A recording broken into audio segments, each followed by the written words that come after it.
Okay. Let's say mindfulness of the body. Let's say first, let us do the more technical part. Mindfulness of the body. The Buddha taught what is known as the four seals. The four seals meaning that four seals of the Buddha's teaching. Meaning that anyone who seeks freedom, total freedom, anyone who seeks, say, the total freedom from any form of miseries, these four things are to be done. These four things, the practice of the four seals. So, whether you're a Buddhist, non-Buddhist, it doesn't matter. Anybody who wants total freedom from all forms of suffering, these four things are to be practiced. So what are the four things? One, all composite things are impermanent. All composite things are impermanent. Number one. Number two, all contaminated things are of suffering nature. Number three, everything is of the nature of emptiness and selflessness. And number four, transcending sorrow is absolute peace. Transcending sorrow is absolute peace. Okay, let me say this again. The first, all composite things are impermanent. All composite things are impermanent. Composite, compounded. All composite things are impermanent. Number two, all contaminated things are of suffering nature. All contaminated things are of suffering nature. Number three, everything is of the nature of emptiness and selflessness. Everything is of the nature of emptiness and selflessness. Number four, transcending sorrow. Transcending sorrow is absolute peace. Transcending sorrow is absolute peace. Okay, do you need further repetition? Please. Yes. Okay, all composite things are impermanent. All contaminated things are of suffering nature. Everything is of the nature. Everything is of the nature of emptiness and selflessness. Everything is of the nature of emptiness and selflessness. And number four, transcending sorrow is absolute peace. Okay, this we have to understand it. And then four mindfulnesses: mindfulness of the body, feeling, mind, the what? Phenomena form, right? So we have to then correlate the two. Okay. First, all composite things are impermanent. All composite things are impermanent. Composite here, and of course, I'm pretty sure that you have the many questions. I would be very happy to do this in the end of the session, 15 minutes, end of the next session, 15 minutes. Okay, if you have questions, I would be very happy. Because this will lead you to many the questions, right? The first part, all composite things are impermanent. Buddha didn't say everything is impermanent. Buddha didn't say this. Buddha said all composite things are impermanent. Only composite things, right? What about non-composite things? Composite things are impermanent. Non-composite things are permanent. You getting it? So what the Buddha said is all composite things, only the composite things are impermanent. Whereas many people, they say, oh, in Buddhism everything is permanent. It's not true. In Buddhism, it's not that everything is impermanent. Composite things are impermanent. What do you mean by composite things? This could be the next question. Composite things are something which are composed of particles, physical particles, or metal particles. Metal particles doesn't mean that they are metal, small metal packets. It's not this in that form, but the mind can be seen in the form of the temporal segments. Temporal segments in time, right? Segments in time. Here I'm going to explain a little later. The first, say what we see around, what we see as something tangible, we see the house, the fan here, air that is blowing, and the body which receives the air, right? And the heat. So all these things are what is considered as the physical things. So these are made of the particles, and particularly more precisely from elementary physics point of view, elementary particle physics point of view, we speak about that all the physical matters, they are made of electrons, protons, neutrons, and the mesons and bosons and so forth, the quarks. Then the how in that state, they don't remain static. They're constant move, constant flux of movement happening there. So this, the Buddha writer indicated as composite things. This is what is impermanent. Inside we see that it is constant change happening there. This is with the physical, for example, what we have is, which is so obvious that we can see, is physical body. Our body is made of cells, and the cells are made of the cell membrane, nucleus, cytoplasm, and nucleus is made of the chromosomes, which are then made of the DNA molecules, and molecules made of then the atoms, electrons, protons, neutrons, and so forth. So essentially we see that we are nothing but made composition of the electrons, protons, right? And these, they're in constant change happening, constant flux of change. So this is what is known as the all composite things impermanent pertaining to the physical body. Now, we not only we have the physical body, we also have the mind. We also have the mind.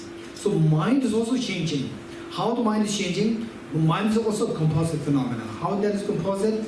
It is composed of the temporal segments of the mind. Temporal segments. What do you mean by temporal segments? Okay, when we say that today what day is 12? Friday? 13. Say 13th Friday, July 2018. I'm very happy. Right? I'm very happy. What is you happy? Your body or your mind? My mind. My mind is happy. So this day, one day, my mind is happy. This one day mind is nothing but comprised of, say, 24 segments of mind. First hour mind, second hour mind, third hour mind, fourth hour mind, and so forth. This is how our mind can be segmented. So these 24 segments of mind, they are known as temporal segments of mind. Segments of mind in time, not in space. So these physical bodies like electrons, protons, your body, house, and so forth, they exist in space, also in time. Whereas the mind exists only in time, not in space. So we cannot speak of the mind in terms of directional paths. We can speak of the mind only in terms of the temporal paths. So mind has temporal paths. So this mind, which is consistent of temporal paths, because that it is constituted, it is composite of the smaller segments of the mind, this mind is also impermanent in nature. Okay. This is the meaning of all composite things impermanent. So what about the self? What about the self? This cell, this is the body, this is not the body. This self is the mind, this is not the mind. But this self is composition of the body and the mind. Because it is composed of two things which are impermanent, this self is also impermanent. For example, the table. The table is a composition of the top plank and the legs. Table is not the top plank, the table is not the legs, but the composition.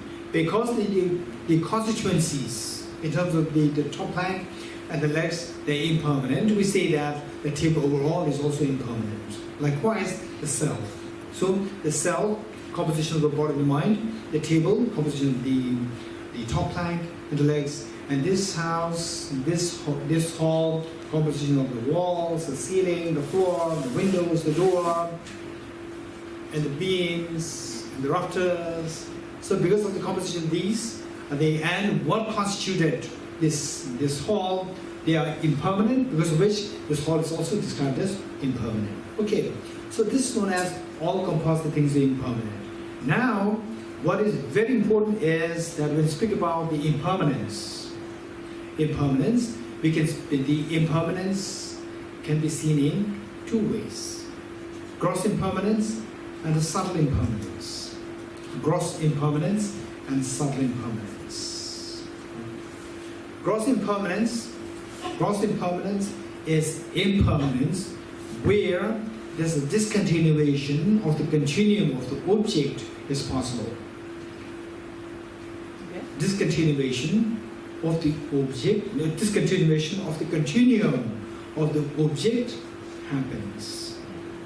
Impermanence where there's a discontinuation of the continuum of the object is happening. Which means, for example, 2017 was an impermanent phenomenon.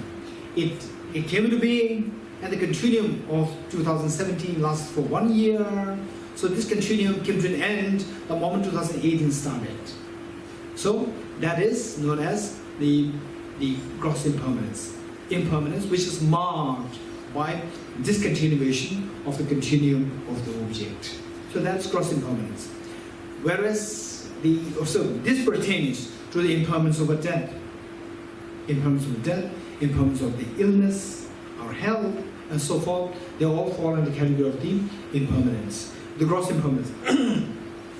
The subtle one is the momentariness of all the composite phenomena. Momentariness or the transitoriness of all composite phenomena. In short, what we can say is that the subtle impermanence pervades all composite phenomena, all impermanent. Whereas the gross impermanence may not necessarily pervade all composite phenomena. For example, say, okay, then can you think of impermanent phenomena which never comes to an end? Raise your hands. The mind, the consciousness, the mind, awareness. Okay, non-composite space. Non-composite spaces, permanent phenomena. So what we're talking about is we're talking about impermanent phenomena, yet the continuum never comes to an end. Consciousness is one. General continuum of matter. Like this bag would disintegrate by. Say the continuum of the atoms. For instance. Continuum of the atoms. If you say the bag is problematic. Yeah, the bag would disintegrate, the bag would stop, but the matter. Let's say the atoms. Yeah, the atoms. Atoms which constitute the bag. Yeah. Right. So they're impermanent, but they never come to an end. They may at most change into energy. Energy again change to atoms or the particles. Particles, energy, interchangeable, right? Otherwise they will never annihilate. Any other example?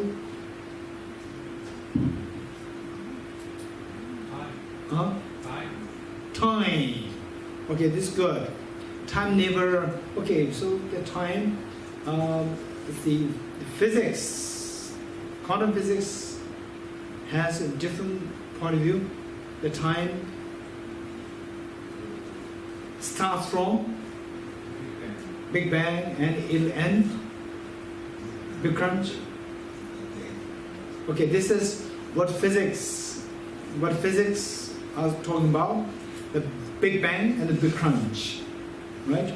Big Bang, big explosion, and then so it is expanding at accelerating speed, and then slowly it slow down, and then gravitation will pull it back, Big Crunch, right?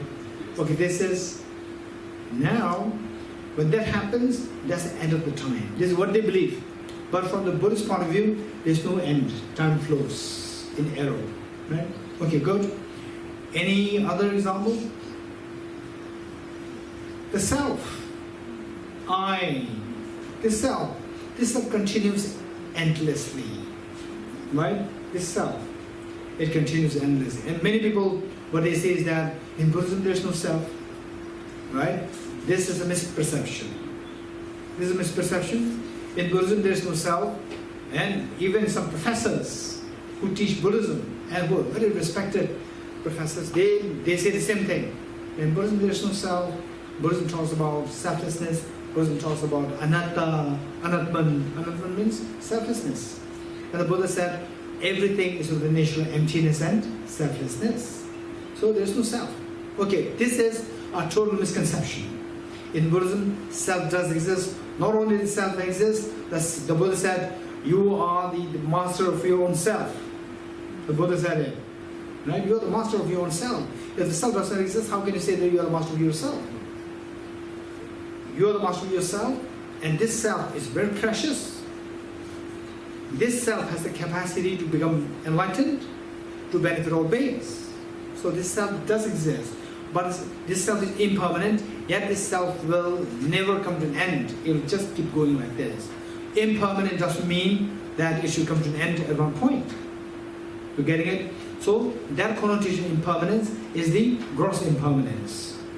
It is not necessarily that something which is impermanent should necessarily be grossly impermanent. It can only have the subtle impermanence. Okay, subtle impermanence means momentariness, the instantaneity, transitoriness of the composite phenomena. Okay, with this, what you need to keep in mind is that all composite things are impermanent. And if we think about the impermanence of the self, impermanent self, okay, another classification which I like to make, pertaining to impermanence, is impermanence in three categories, which is very important. Okay, one kind of impermanence is impermanent phenomena, which when you put effort, not effort, it will invariably come to an end at one point. Impermanent phenomena, which no matter how much you put effort to keep it going, it'll come to an end automatically one day. Right?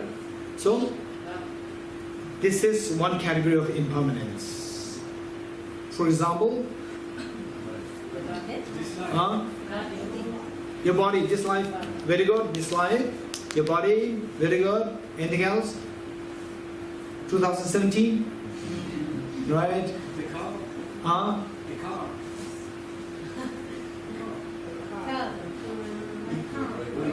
Nissim's good car. Right? Okay, car, right? The brand new car that we buy. Okay, this also will come to an end automatically. Very good? Relationships. Okay, yes. That is one of the most complicated parts. Yes, okay, relationship also very true. If there's good relationship, there's a problem. Between the separation, the pain is acute. If there's a bad relationship itself is the killer of you. But if you see relationship as two self, that you said are never ending, right? There is a continuum of self. Okay, relation all the sentient beings. Yes. Right, that is amazing.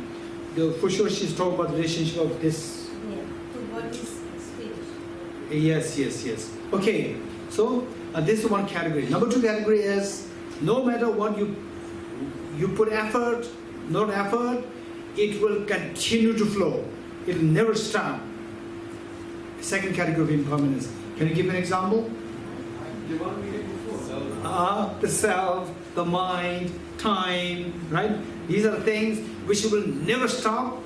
However much you put effort, you exert effort to stop them, they will never stop. It will continue endlessly. This is the second category of impermanence. Number three, guess what? No, Number three? No, this, no, that. Huh? No this, no that. Okay, what is no this, no that? Huh? Huh? By putting effort, it might end, but without effort, it will continue. Very good. Okay, a phenomenon, impermanent phenomenon where you put effort to stop it, it'll stop. You put effort wisely, right? Be wisely kind to yourself. Put effort wisely, it'll come to an end.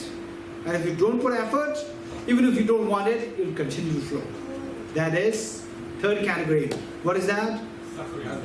Our suffering, right? Our suffering, our ignorance, Ignorance, which is the root cause of all our problems, which we learned out of the 5 points this morning, which we learned.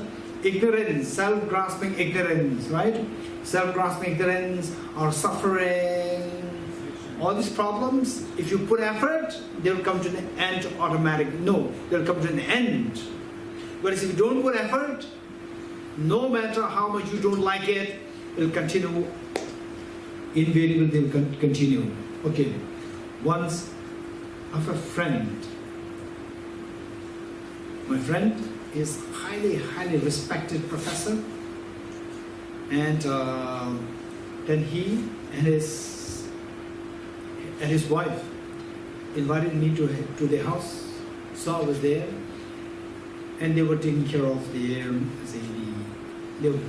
are so kind to take care of the stray dogs who had been, run by the cars, and they were broken. They all picked them up, take care of them. It's amazing.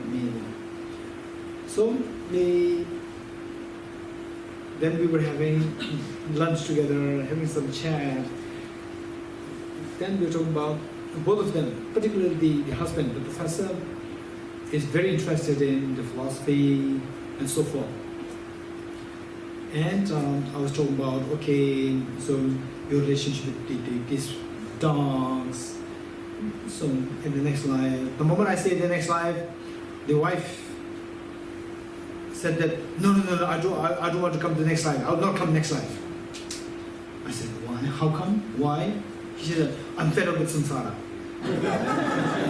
That's amazing, right? So you're fed up and then it automatically comes to an end. It's beautiful. But no. Om ye dharma hetu prabhava. All this phenomenon arises from the causes. If you don't know how to tackle the causes, no matter how much you don't like it, you have to flow with it. There's no choice. So therefore, in Buddhism, it is so important. Buddha emphasized so much on the need for us to track the cause. Track the cause, and we have to know that eventually this cause lies in the ignorance. Ignorance, and how to get rid of the ignorance? What's the opposite of ignorance? Wisdom. It is only through introducing the wisdom to get rid of this ignorance. And how to get rid of this? How to get this wisdom? What is wisdom? Wisdom is the discerning mind. Wisdom is the discerning mind whose apprehension of the object tallies with the reality. Wisdom is the discerning mind whose apprehension of the object tallies with the reality. What's the next question? What's the reality? Right? Okay. Wisdom is the discerning mind whose apprehension of the object tallies with reality. And then the next question is, what's the reality? Okay. For this, yes. Spoke about three categories. Yes. In what category you will put the good and down? In what of the three categories you will include good and down? Okay, Buddha and Dharma, does it include? Category they belong. Okay, wow, very good question. Okay, Buddha, now I cannot evade myself from going to the technicalities, right? In simple terms, if you understand Buddha to mean Buddha Shakyamuni, your name? No, not Buddha Shakyamuni specific. State of mind. The state, yeah. Buddhahood. Buddha. If you go into the technical, if you deliberately take me into technicalities, then you will be in problem. I'm trying to evade this. If you take me to technicalities, you'll be in problem, right? Okay. Buddhahood, no. Buddha per se. Buddha, not specifically with Buddha Shakyamuni. Buddhahood is permanent. It's not impermanent. Because it is not impermanent, it does not fall under any of the three categories of impermanent. Buddhahood. Whereas Buddha in the form of the person, enlightened being. Enlightened being falls under the category of the second. No, the first and it depends on us. So it is the one which never comes to an end. It keeps going like this. Right? Buddha. Okay. Dharma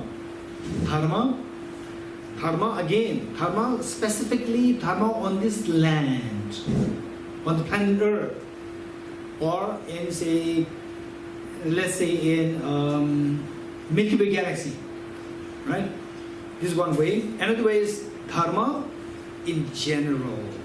Dharma in general, it is impermanent, but dharma per se again, if I'm very precise, dharma per se is permanent, not impermanent.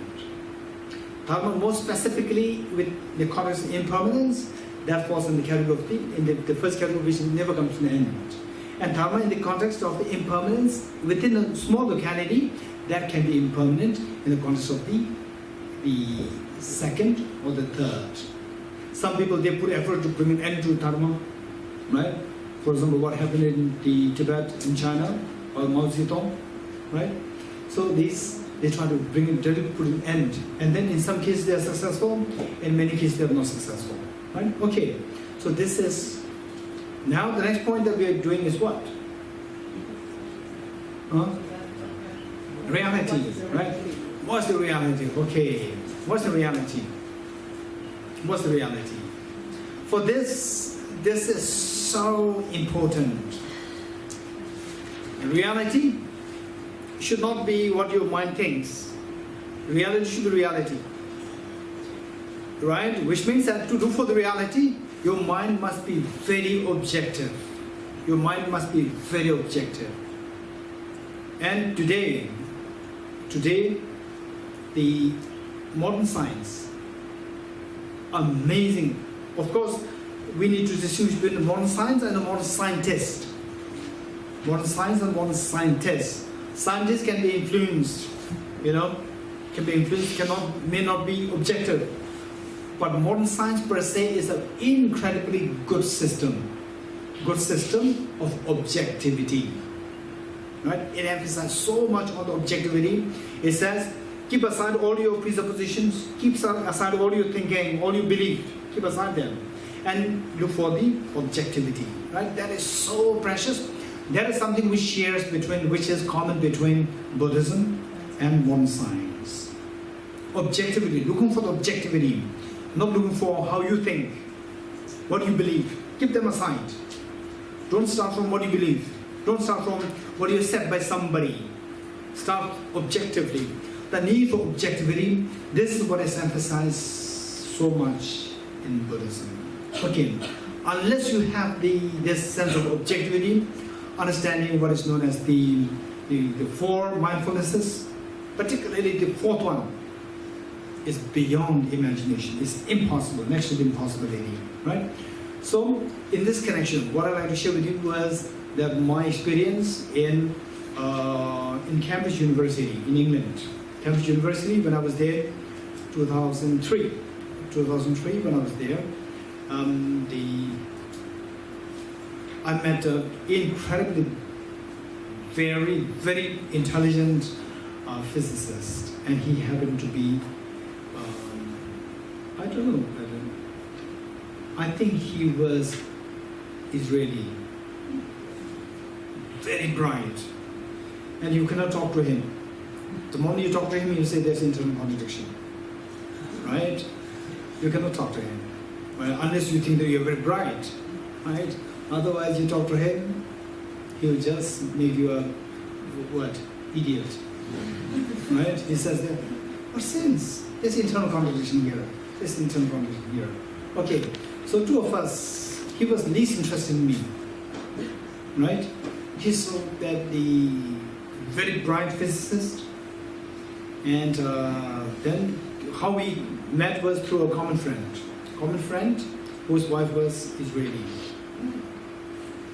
Then